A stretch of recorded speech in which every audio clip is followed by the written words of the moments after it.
आप लोगों ने सुना होगा 22 साल में ताजमहल बनाया गया था, अपनी पत्नी मुमताज की याद में शाहजहां ने बनवाया था। लेकिन क्या कभी आपने सुना है कि एक व्यक्ति ने अपनी पत्नी की याद में एक पहाड़ को काट कर रास्ता बनाया, वो भी 22 साल में। 22 साल तक जितने भी मौसम आए, हर मौसम में वो व्यक्ति लगा रहा और अपने खाने पीने का इंतजाम भी अपने पास ही रखता है, और वहीं दिन रात एक छेनी और एक हथौड़े की मदद से एक इतना बड़ा रास्ता बनाता है कि सुनकर बहुत अचंभा होता है, बहुत ही अजीब लगता है। लेकिन ये कहानी बिल्कुल सच्ची है। आइए जानते हैं कहाँ की ये कहानी है, कौन ये व्यक्ति था, कैसे आप उस जगह को जाकर देख सकते हैं। नमस्कार, मैं महक चौधरी आज आपके सामने फिर से एक सच्ची घटना लेकर आई हूँ। अक्सर हमारे चैनल पर पुनर्जन्म की और मरने के बाद जीवित होने की घटनाएं होती हैं, लेकिन आज की जो कहानी है वो एक सच्ची प्रेम की कहानी है। क्योंकि प्रेम को तो लोगों ने वैसे ही बदनाम कर रखा है। आजकल एक ट्रेंड चला हुआ है, पत्नियां पतियों को मार रही हैं और बॉयफ्रेंड के साथ जा रही हैं। क्या कभी किसी ने ये सोचा है कि जो पत्नी जिस पति के साथ कभी 18 साल, कहीं 8 साल, कहीं 7 साल और कहीं अपने छोटे बच्चे को छोड़कर, कहीं छोटी बेटी को छोड़कर, तो कहीं 8 साल के बेटे को छोड़कर, तो कहीं 20 साल की बेटी को छोड़कर, जिसकी शादी होने वाली है, उन्हें छोड़कर बॉयफ्रेंड के साथ भाग रही हैं, तो वो उस बॉयफ्रेंड के साथ क्या कर सकती हैं? ये एक बहुत बड़ा सवाल खड़ा होता है। आपको इस पर सोचने की बहुत ज़रूरत है। ये कहानी शुरू होती है बिहार के गया ज़िले से। बिहार के गया ज़िले में एक गाँव है, गाँव का नाम है गहलौर। गहलौर में एक व्यक्ति होता है जो अपने खेतों में काम करता है, जिस व्यक्ति का नाम है दशरथ मांझी। दशरथ मांझी बहुत ही एक शांत स्वभाव का व्यक्ति था और बहुत मेहनती व्यक्ति था। उसकी पत्नी घर में काम किया करती थी और अपने पति का भरपूर साथ दिया करती थी। उसकी पत्नी का नाम होता है फाल्गुनी देवी। फाल्गुनी देवी से वो इतना प्यार करता है और बहुत प्यार से दोनों रहते हैं। दोनों के बच्चे भी हैं। लेकिन एक दिन जब वो फाल्गुनी देवी अपने पति का खाना देने के लिए जा रही थी, तो जो वो गाँव है वो एक पहाड़ की जड़ में बसा हुआ है। लेकिन जब उस पहाड़ से होकर अगर हम जाते हैं तो लगभग 55 किलोमीटर दूर का रास्ता तय करना होता है, तब जाकर हमें हॉस्पिटल, स्कूल और बहुत सारी ऐसी सुविधाएं मिल पाती थी। यही सिलसिला उस गांव में चल रहा था, और जब कोई पहाड़ से ऊपर चढ़कर जाता तो वो रास्ता बहुत जल्दी तय हो जाया करता। अब इसी लालच में वो महिला अपने पति का खाना देने के लिए पहाड़ को पार करने लगती है। लेकिन पहाड़ से गिरकर उसे बहुत गंभीर चोटें आती हैं। जब उसके पति दशरथ मांझी को पता चलता है तो वो अपनी पत्नी के पास जाता है और उसे लेकर हॉस्पिटल जाता है। लेकिन हॉस्पिटल जाते-जाते काफ़ी देर लग जाती है, क्योंकि 55 किलोमीटर रास्ता तय करने में काफ़ी देर हो जाती है। जब वो डॉक्टर के पास ले जाया गया तो वो अपना ट्रीटमेंट देते हैं, लेकिन कहते हैं कि जो इन्हें चोटें लगी हैं, वो अंदरूनी चोटें हैं और उनका ब्लड शरीर में फैल चुका है। शायद आप इन्हें जल्दी ले आते तो ये बच सकती थी। कुछ दिनों के इलाज के बाद वो इस दुनिया में नहीं रहती हैं। जब वो इस दुनिया में नहीं रहती हैं तो वो काफ़ी रोता है, काफ़ी विलाप करता है, अपनी पत्नी को बहुत याद करता है। लेकिन उसके अगले ही दिन अपने खाने-पीने की कुछ चीज़ें लेकर उस पहाड़ की उस जगह पर पहुँचता है, जहाँ पर उसकी पत्नी गिरी थी, और वहीं से वो रास्ता बनाना शुरू करता है। वो एक छेनी और एक हथौड़े से, बिना किसी सरकार की मदद लिए, बिना किसी बड़े व्यक्ति की मदद लिए, कोई भी कॉन्ट्रैक्टर उसने शामिल नहीं किया, सिर्फ़ अपने एक छेनी और हथौड़े से पहाड़ को काटना शुरू करता है। जब वो पहाड़ को काटता है तो कई मौसम आते हैं, कई साल आते हैं। बारिश का मौसम, सर्दी का मौसम, पतझड़ का मौसम और बहुत भरपूर गर्मी का मौसम आता है, लेकिन वो किसी भी मौसम की परवाह नहीं करता है। वो लगातार अपने छेनी हथौड़े से रास्ता बनाने में लगा रहता है। गाँव के लोग, उसके बच्चे जब उसके पास जाते और कहते कि आप घर चलो, सब लोग ये कहते हैं क्या पागल हो गया है? इसमें लग रहा है क्या पहाड़ एक व्यक्ति काट सकता है? लेकिन वो किसी की भी बात नहीं सुनता है। बच्चे भी हार थक कर अपने घर आ जाते हैं और समय-समय पर अपने पिता को देखते रहते हैं। वो एक ही धुन में उसी में लगा रहता। जब थक जाता तो वहीं पर कोई कपड़ा बिछाकर आराम कर लिया करता, वहीं पर रात को सो जाया करता और लगातार अपनी कोशिश जारी रखता है। और उसे इसी प्रक्रिया में लगभग 22 साल बीत जाते हैं। लेकिन 22 साल बाद वो वक्त आता है जब उसने उस पूरे पहाड़ को काट दिया था और उसके बीच से रास्ता निकाल दिया था। रास्ता करीबन 33 फुट चौड़ा था और करीबन 360 फुट लंबा था।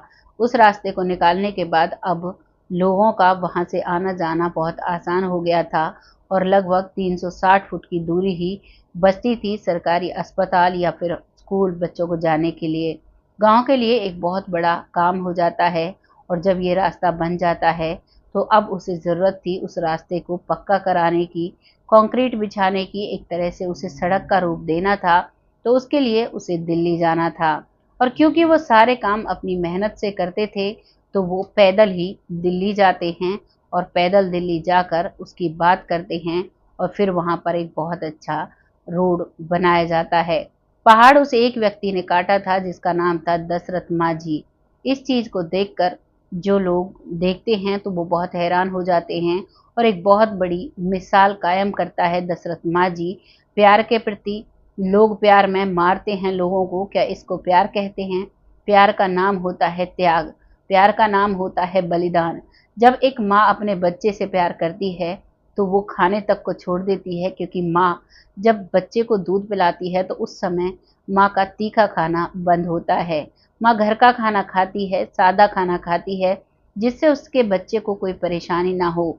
यही त्याग होता है। लेकिन आजकल की जो माएँ हैं वो इस चीज़ का त्याग नहीं करती हैं। जो एक प्यार है वो यहीं से ख़त्म हो जाता है। वो अपने बच्चों को डब्बे का दूध पिलाती हैं जिससे उनके घूमने फिरने, नहाने धोने या फिर खाने में यानी कि जीभ के स्वाद में कोई कमी ना आए। इसी वजह से वो बच्चे का गाय का दूध पिलाती हैं या फिर डब्बे का दूध पिलाती हैं और वहीं से ममता हट जाती है। बहुत सी महिलाओं की मजबूरी होती है जो बच्चों को डब्बे का दूध पिलाती हैं, लेकिन ज़्यादातर महिलाएं इसका गलत फ़ायदा उठाती हैं और अपने बच्चे को अपने दूध से वंचित रखती हैं, जो कि एक बहुत बड़ा पाप होता है। लेकिन उनको कौन समझाए कि ये क्या है। अब तो समय ही ऐसा चल पड़ा है कि लोगों को प्यार सिर्फ चीखते हैं, चिल्लाते हैं, मैं प्यार करता हूँ या मैं प्यार करती हूँ। वो लोग जब प्यार करते हैं, जिन माता पिता ने, अब लड़की के अगर हम कहते हैं या फिर किसी लड़के के लिए हम कहते हैं, तो करीबन 20 या 22 साल की उम्र में प्यार करते हैं या फिर 16, 17, 18 साल से ही प्यार करना शुरू कर देते हैं और एक ऐसे व्यक्ति से वो प्यार करते हैं जिसको वो न जानते हैं, जिसने ना उसका कोई लालन पालन किया है, और उस प्यार की खातिर वो अपने माता पिता के प्यार को भेंट चढ़ा देते हैं। उनके प्यार को नहीं समझते हैं और उनके 20 साल पुराने प्यार को ठुकरा देते हैं। क्या किसी ने, जो सामने वाला उससे जो प्यार करता है, चाहे वो लड़की हो या लड़का, क्या किसी ने कभी एक बात सोची है? जो अपने माता पिता के प्यार को मेरे लिए ठुकरा सकती है, क्या मुझसे सुंदर और कोई नहीं मिल सकता? क्या मुझसे बेहतर और कोई नहीं मिल सकता? यही कारण है जो आज शादी के बाद, एक दो बच्चे हो जाने के बाद, महिलाओं को ये एहसास हो रहा है कि ये मेरे लिए सही नहीं है। मुझे कोई नया जीवन साथी चाहिए जिसके साथ मैं अच्छे से एंजॉय कर सकूं। लेकिन यहाँ पर एक बहुत बड़ा सवाल खड़ा हो जाता है।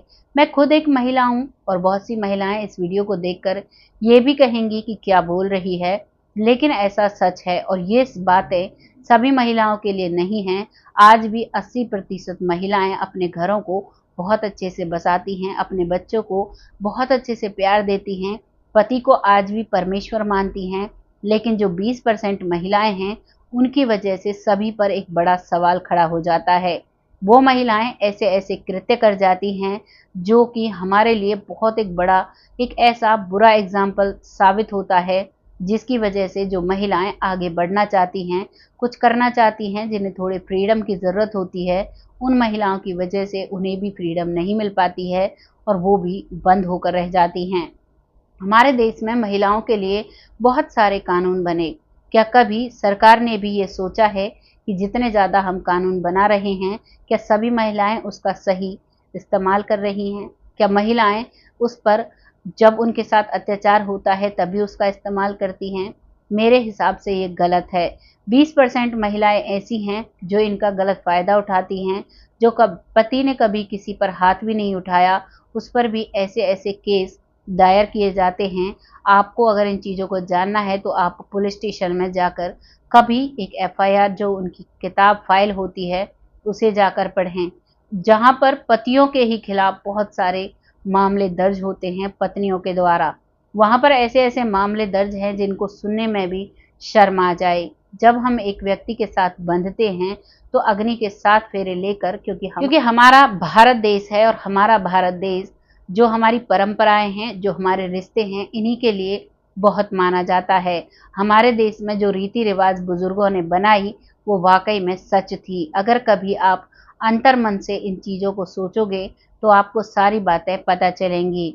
ये कहानी तो यहाँ पर समाप्त हो जाती है, लेकिन एक बहुत बड़ा सवाल खड़ा कर देती है प्यार के लिए। प्यार में मुमताज का जो एग्जाम्पल है वो आप सभी ने देखा होगा, ताजमहल आप सब ने देखा होगा, लेकिन उस ताजमहल में जो वर्करों ने काम किए थे उनके भी हाथ कटवा दिए गए। और उन वर्करों ने उसमें काम किया था, जो उसका मालिक था शाहजहां, उसने अपने पैसे लगाए थे, सिर्फ और सिर्फ पैसे लगाए थे। लेकिन यहाँ पर जो दशरथ मांझी है उसने सारी मेहनत खुद ने ही की। उसने पूरा दिन पूरी रात जीवन के 22 साल उस रास्ते को बनाने में लगा दिए। क्यों? क्योंकि किसी की पत्नी किसी से ना बिछड़ सके, किसी की बेटी किसी परिवार से ना बिछड़ सके, क्योंकि जो महिला वहाँ पर उस वजह से जाती है इस दुनिया से, यानी कि फाल्गुनी देवी, वो किसी की माँ भी थी, किसी की बहन भी थी, किसी की बेटी भी थी और किसी की पत्नी भी थी। इसी दर्द को, इसी प्यार को समझते हुए दशरथ मांझी ने इतना बड़ा कारनामा कर दिखाया। ये होता है असली प्यार और ये होता है सच्चा प्यार।